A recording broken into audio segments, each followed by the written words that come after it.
It was a few days ago. I got an email, and it turns out that I got officially invited to interview for the Rhodes Scholarship, which is one of the most prestigious scholarships that you can win. My name is Craig Pearson. I'm majoring in neuroscience, biochemistry and molecular biology, and English. He just knows how to use every single minute of his time. It's amazing, because I'm not that way. I'm really interested in researching the neuroscience of vision and understanding the mechanisms and potential treatments for blindness and visual impairments. For me, it's fun, but I do other research too that is totally different from that.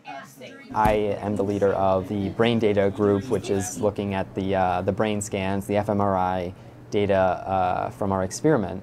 I work with this group called the Digital Humanities and Literary Cognition Lab at Michigan State. To give you a little bit of background about this experiment, basically what we're doing is putting people in an fMRI scanner, a scanner that measures blood flow in the brain, which is correlated to brain activity, and we're basically having them read passages from Jane Austen, and it's a total 180. I know it has to do with the brain and how the brain works with the body and all that interconnective thing, but no, I do not know exactly what he's doing. Now let's talk about research. There are so many people here who are, have these unique voices and who have a perspective on life that is really different from what you might get from a scientist. These are people who are writers or poets or artists, and I get to hang out with them. I get to go to the coffee shops and workshop on short stories, or just hang out at the Broad Museum. And that side of things is equally as important to me as the technical, scientific research side of things. Needing a mental break, but that's a good feeling to have. College is sort of like this accelerating pad. You step on and it keeps moving faster and faster, and eventually you launch off into some other place. And for me, I'm really feeling the momentum of that right now. I think it's an exciting time, and I know what I have around me. I know how to navigate in this world, and so it's just a matter of making the most of that while I still have this time. As he studies his wonderful science, I'm studying my lovely philosophy. His is much more useful. Yeah, I'm learning about plasmids. That's pretty much everyday applicable material. When I came out of high school and told people that I was coming to Michigan State, and the fact that I had applied to all of these other schools, I had applied to the Ivy League and gotten in. I got into Dartmouth. I got scholarships at places like UChicago and Northwestern. And to then come home and tell my family, oh yeah, I'm actually going down the road to MSU for 4 years. It was an interesting reaction. Which was a little bit of a surprise. The environment at Michigan State has very much formed the way that I approach academics, the way that I approach research. It's changed the way that I see the world in a creative lens. Specific to my Michigan State experience, I think the benefits of having such a large school, having such a research-focused school, that's been opportunities that have been available to me that probably I wouldn't have had elsewhere. We went there early in his freshman year, and we visited and we walked around the campus, and I said, gosh, Craig, this is a big place. I said, you're in a big pond, and I sure hope you can become a big fish in a big pond. And he said, well, why couldn't I? In Chicago right now, and I just came out of my Rhodes Scholarship interview.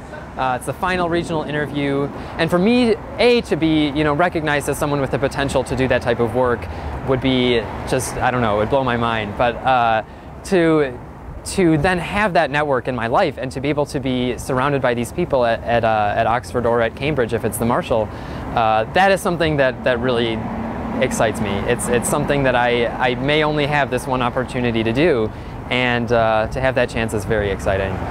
I did not win the Rhodes, but I get a phone call, and I'm sitting in a meeting to talk about how things went, and as I'm sitting down, my phone rings, and I pick it up. I was like, who is this number? Should I answer it? We're in the middle of a meeting.